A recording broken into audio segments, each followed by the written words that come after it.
Hello mga ka-anime, this is your Onechan. Samahan ninyo akong talakayin ang mga dahilan kung bakit minamahal ng mga tagahanga si Lloyd Forger. Pero bago tayo magsimula, nawa ay i-like ninyo ang bidyong ito.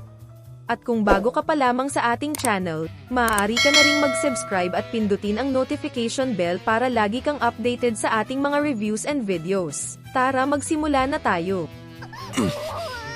どうすればピーナッツ買ってやるから泣きやめ Ang Spy Family ay isang sikat na anime dahil sa peculiarity ng Forger family. Ang pamilya ay binubuo ni Lloyd Forger, isang ama, asawa, at espiya, Yor Forger, isang ina, asawa, at assassin, at Anya Forger, ang anak na babae, na isang telepath.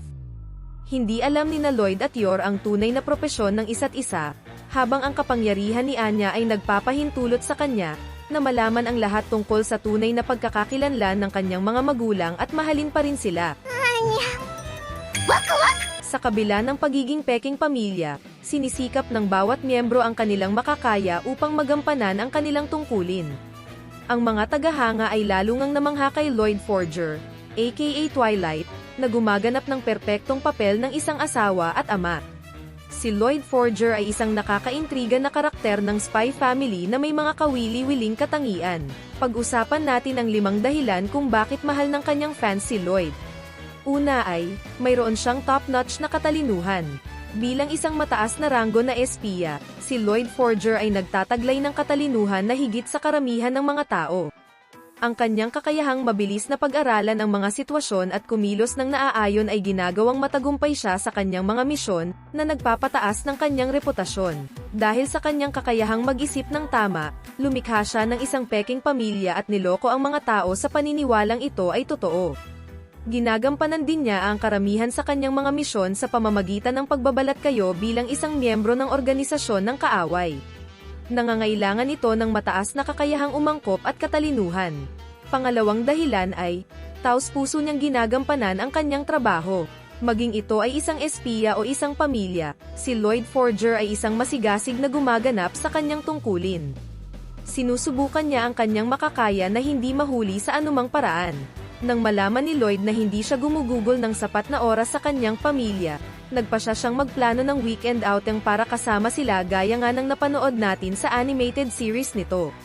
Sa parehong araw ng outing, nagkataong may mahalagang misyon para sa kanya na maaaring magligtas ng maraming buhay kung siya ay magtagumpay. Buti na lang at nasa aquarium iyon kung saan sila pupunta. Maingat na isinagawa ni Lloyd ang kanyang trabaho bilang agent at nagtagumpay dito nang walang nakakapansin, maliban kay Anya. Siyempre, ang katapatan sa kanyang trabaho ay isa sa mga pinakakaakit-akit na katangian na taglay niya. Pangatlong katangian niya ay naiisip niya ang kapayapaan sa mundo dahil sa kanyang trabaho. Si Lloyd ay gumawa ng isang peking pamilya dahil siya ay may isang lihim na misyon na nagtulak sa kanya para sa kapayapaan sa mundo. Inaasahan niya ang isang mundo kung saan wala ng digmaan at hindi na kailangang malungkot ang mga bata. Kahit na siya ay maaaring makita bilang tuso at hindi emosyonal dahil siya ay isang spy, si Lloyd Forger ay may pusong ginto. Ang kanyang pananaw ay isa sa mga pangunahing dahilan kung bakit mahal siya ng mga tagahanga niya. Pang-apat ay, isa siyang mabuting asawa. Bagamat nagpakasal sila ni Yor para sa kanya-kanyang dahilan, pareho silang nagsikap na gampanan ang kanilang mga tungkulin bilang mag-asawa. Sinamahan ni Lloyd si Yor sa isang party para ipakita sa mga kasamahan niya na may partner siya. Nakilala pa niya ang kapatid ni Yor na si Yuri Briar, para kumbinsihin siyang mabuti siyang asawa. Bukod pa riyan, siya rin ang nagluluto para sa pamilya dahil hindi naman magaling magluto si Yor, kesa din pahiyain si Yor dahil doon. Lagi siyang kinakausap ni Lloyd ng may respeto at vice versa. Ang isang mapagpakumbaba at magalang na personalidad ay isang bagay na hinahangaan ng lahat sa isang lalaki. Ikahuli ay isa siyang dakilang ama.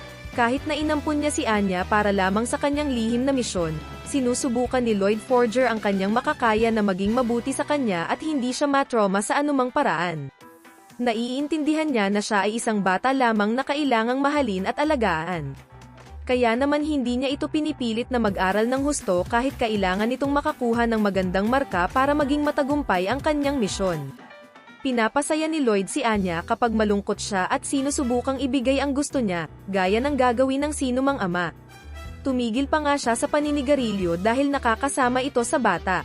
Ang kanyang mapagmahal at mahabagin na kalikasan ay nakakakapukaw ng mga puso ng kanyang mga tagahanga.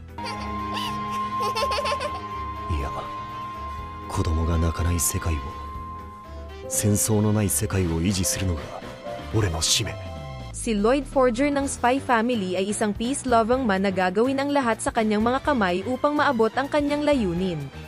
Isa rin siyang dakilang asawa at ama at mahal na mahal ng kanyang peking pamilya. Mananatili siyang isa sa pinakamamahal at hinahangaang karakter sa mundo ng anime dahil sa kanyang mga kahanga-hangang katangian. それこそがこの任務の基本であったはずだだがどうだこれまで理想とは程遠い集体ばかりで父親として俺は Nagustuhan ba ninyo ang bidyong ito? Abangan pa ang mga susunod nating review sa iba pang story arc ng Spy Family. Abangan din ninyo ang ating chapter by chapter review dito. Kung may nais kayong mga anime na gusto ninyong gawan natin ng review ay mag-comment lamang sa baba ng bidyong ito. Hanggang dito na lang ka-anime. Kitikat sa mga susunod nating mga video.